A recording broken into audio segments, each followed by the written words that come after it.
આગળ વરસાદને લઈને વાત કરીએ ત્યારે વલસાડમાં મેઘરાજાની રી એન્ટ્રી થઈ છે કેમ કે લાંબા વિરામ બાદ વલસાડ જિલ્લામાં વરસાદ વરસી રહ્યો છે। વલસાડ શહેર અને આસપાસના ગામમાં પણ વરસાદની સ્થિતિ છે।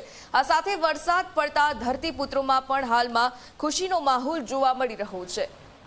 તો સતત વરસાદની સ્થિતિ જે રીતે રાજ્યમાં જોવા મળી રહી હતી ત્યારબાદ એકદમથી જ વરસાદે અચાનકથી બ્રેક લઈ લીધો અને ત્યારબાદ અલ નીનોની અસરના કારણે 18 જુલાઈથી તો હવામાન વિભાગે આગાહી કરી જ છે। જો કે તે પહેલા પણ હાલમાં રાજ્યના અનેક એવા જિલ્લાઓ કે જ્યાં હાલમાં વરસાદી માહોલ છવાયેલો જોવા મળી રહ્યો છે। અચાનક વરસાદ બંધ થતા ખેડૂતો પણ ક્યાંક હતાશ થયા હતા। જો કે ફરી એક વખત વરસાદનો આ બીજો રાઉન્ડ શરૂ થયો છે અને ત્યારે ખેડૂતોમાં પણ હાલમાં ઉત્સાહ જોવા મળી રહ્યો છે। પાકની વાવણીની સિઝનની શરૂઆતમાં હવે આ તમામ ખેડૂતો પણ ખુશ છે। જો કે બીજી વખત આ વરસાદનો રાઉન્ડ શરૂ થયો। સંવાદદાતા ઉમેશ ફોન લાઈન પર જોડાયા છે, વિગતે જાણકારી લઈએ તેમની પાસેથી। ઉમેશ, વલસાડ જિલ્લામાં પણ મેઘરાજાની રી એન્ટ્રી છે। જો કે હવામાન વિભાગે પણ આગાહી કરી હતી કે ફરી બીજો રાઉન્ડ વરસાદનો શરૂ થશે, ત્યારે વલસાડની કેવી સ્થિતિ? જે રૂમિલા ચોક્કસ જે રીતે વલસાડ જિલ્લામાં લાંબા વિરામ બાદ જે ફરી એક વખત મેઘરાજાની એન્ટ્રી થઈ છે। આજે રોજ વહેલી સવારથી જ જિલ્લામાં વરસાદી વાતાવરણ હતું અને તે વરસાદી વાતાવરણ વચ્ચે જે જિલ્લામાં વરસાદ પડ્યો છે તેને લઈને જે સમગ્ર વિસ્તાર છે ત્યાં આગળ ઠંડક પસરી જવા પામી છે। સાથે સાથે જો વાત કરવામાં આવે તો જે ધરતીપુત્રો હતા તે ધરતીપુત્રો પણ ક્યાંક ને ક્યાંક ચિંતામાં જોવા મળી રહ્યા હતા, કારણ કે જે વરસાદ છે તે વરસાદે વિરામ લીધો હતો અને ત્યારબાદ જે ફરી જે રીતે વરસાદ વરસવાનું શરૂ થયું છે તેને લઈને ક્યાંક ને ક્યાંક ધરતીપુત્રોએ પણ હાશકારો અનુભવ્યો છે અને જે પોતાની જે ડાંગરના પાકની વાવણી છે તે ડાંગરના પાકની વાવણી હાલ ધરતીપુત્રો દ્વારા શરૂ કરી દેવામાં આવી છે। જી બિલકુલ જી, ધન્યવાદ વિગતો સાથે જોડાવા બદલ। તો ડાંગરના પાકની શરૂઆત પણ હવે ખેડૂતો દ્વારા કરવામાં આવશે। વાવણીની સારો સિઝનનો આ સમય કે જ્યાં હવે ખરીફ પાક લેવા માટે ખેડૂતો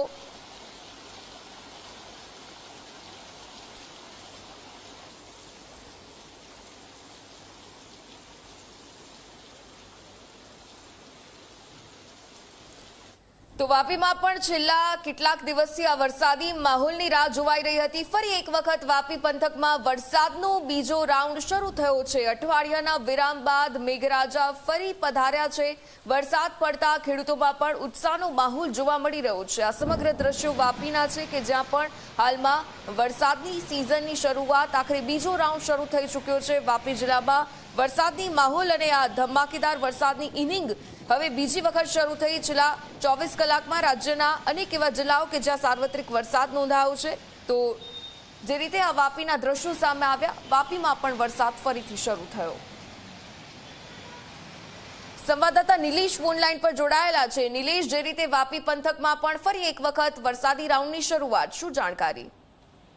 જે ચોક્કસથી જણાવવું કે છેલ્લા કેટલાક દિવસથી જે અસંખ્ય ગરમી અને બફારો થતો હતો અને આજે સવારથી જ ભારે ગરમી અને બફારો હતો અને ત્યારબાદ જે છે અચાનક વાદળ થયું, વાતાવરણ થયું અને વાદળ થયા વાતાવરણ બાદમાં જે પ્રમાણે હાલમાં જે વરસાદ વરસી રહ્યો છે જેને લઈને વાતાવરણમાં ઠંડક વ્યાપી ગઈ છે। અને આની સાથે સાથે જે મુખ્ય જે વસ્તુ જે છે કે જે ખેડૂતો જે છે એ ખેડૂતોએ જે ડાંગર વાવી દીધું હતું તેના પાક માટે કરીને આ વરસાદ જે છે એ વરદાન સ્વરૂપ ગણાશે। બિલકુલથી ધન્યવાદ વિગતો સાથે જોડાવા બદલ। તો સતત વરસાદની આ સ્થિતિ અને જેના કારણે જે રીતે રાજ્યમાં અનેક એવા જિલ્લાઓ કે જ્યાં સાર્વત્રિક વરસાદની સ્થિતિ બાદ ફરીથી એક વખત વરસાદ શરૂ થયો છે। દક્ષિણ ગુજરાતમાં સૌથી સારો વરસાદ તો નોંધાયો છે અત્યાર સુધી, પરંતુ સૌરાષ્ટ્રના હજી કેટલાક એવા ભાગો છે કે જ્યાં હજી એટલો સારો વરસાદ નથી પડ્યો અને સિઝનના બીજા રાઉન્ડમાં આશા રાખવામાં આવી રહી છે કે મેઘરાજા ફરી વરસે અને ધરતીપુત્રોના પાકની જે વાવણી છે તેમાં મદદરૂપ થાય।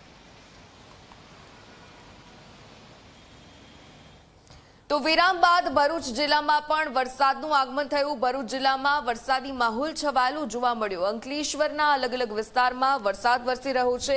વરસાદના આગમનથી લોકોને ભારે ગરમી અને ઉકળાટમાંથી રાહત મળી છે।